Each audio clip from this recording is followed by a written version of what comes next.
Money bags, money bags, money bags. My sister Heidi relentlessly taunted me every time we'd play Monopoly.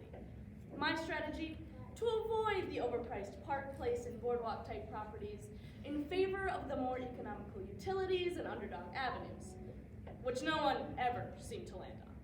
If you've ever played Monopoly, you'll know that my high and mighty status of money bags was always short-lived. While I loved playing the game, I hated when Heidi would win, which was most of the time. Why couldn't I just be happy for her? In reality, though, if I had won, I would have reveled in her defeat. In other words, I would have experienced schadenfreude, the pleasure we feel when witnessing somebody else's misfortune. In Jane Austen's Pride and Prejudice, Mr. Bennet illustrates schadenfreude when he asks, "For what do we live but to make sport for our neighbors, only to laugh at them in our turn?" Sadly, he's correct. But we'd be unwilling to admit that we didn't feel a little guilty pleasure when Sid from Toy Story got attacked by his disfigured dolls. From board games to boardrooms, schadenfreude has a monopoly over our relationships. So today, let's roll the dice and take a trip around the Monopoly board. By first, crossing Atlantic Avenue to understand the problem of our schadenfreude.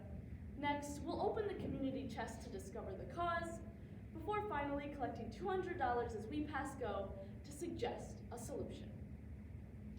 Our first turn takes us to Papua New Guinea, the home of the Melanesians. For them, laughing at another's misfortune is known as bonbon. In her book, Schadenfreude, The Joy of Another's Misfortune, author Tiffany Watt Smith states that at its most extreme, bonbonum involves taunting of a dead rival by exhuming their corpse and scattering their remains around the village. Don't worry, I don't plan on going bonbonum on any of you. Instead, let's further understand the problem of our schadenfreude. Most cultures recognize some form of pleasure in a rival's misfortune. It's Skyfried in Danish, Leedvermaak in Dutch, and Joymeline in French.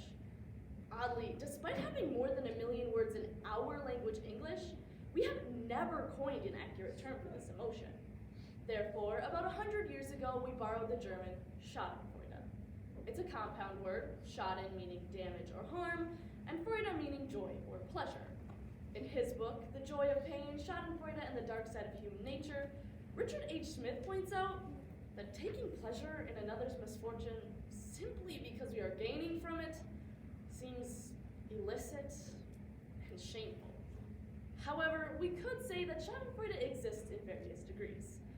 Let's be honest, it was hilarious in 2021 when Wikipedia proclaimed Aaron Rodgers as the owner of the Chicago Bears. But it's malice-filled schadenfreude that we need to be concerned with, as it leads to cruelty and insensitivity. This form of schadenfreude was on full display when thinking of gymnast Simone Biles and her difficult decision to drop out of the Tokyo 2022 Olympic Games. She told New York Times that she wasn't in the right mental state to continue without risking severe injury. The media circus instantly began. Pundits like conservative radio host Charlie Kirk blasted Biles, smugly calling her immature, selfish, ashamed to the country, and even a sociopath. This malice-filled schadenfreude transcends sports. Our hyper-divisive world of politics is no different. Last October, extremist David DePape's violent attack on Speaker of the House Nancy Pelosi's husband Paul put schadenfreude in the national spotlight. Talking heads such as Steve Bannon and Roger Stone called the attack a false flag. Another view promoted by Marjorie Taylor Greene and Elon Musk, among others, said that Pelosi knew his attackers or was involved in male prostitution. This rhetoric belittled the severity of the incident and amplified political malice. This was a cruel, violent attack. Paul Pelosi is a father and a grandfather. Finding joy in hurting a political rival's husband is callous and cruel. Malice-filled schadenfreude becomes a problem when it leads to insensitive reactions to situations that demand compassion and empathy. Biles and Pelosi are real people worthy of dignity and respect. Every time we rub salt into the wound, we draw a chance card. And we're the ones who end up trapped in jail. Our next roll of the dice advances us to the community chest, which we open to discover the cause of our schadenfreude, the dark triad. Conceived by Delroy Paulus and Kevin Williams in 2002, the dark triad is a framework for understanding 3 different personality traits: Machiavellianism, narcissism, and psychopathy. Research shows strong correlation between these traits and schadenfreude.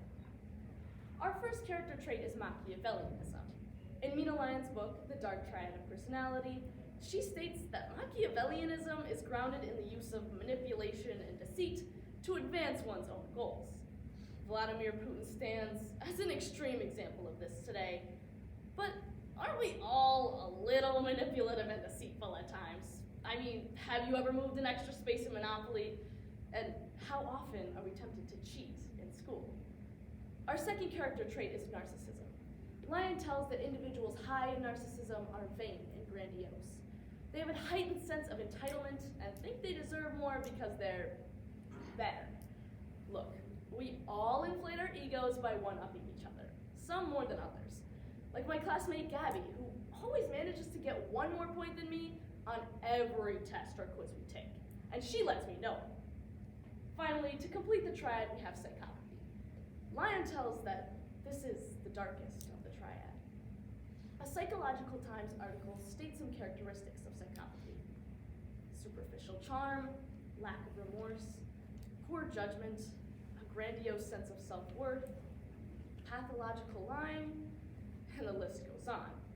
Now, I'm not suggesting that we're all psychopaths, but their presence among us is obvious in an age of incels, mass shootings, and George Santos. Machiavellianism, narcissism, and psychopathy are distinct, yet share so much in common.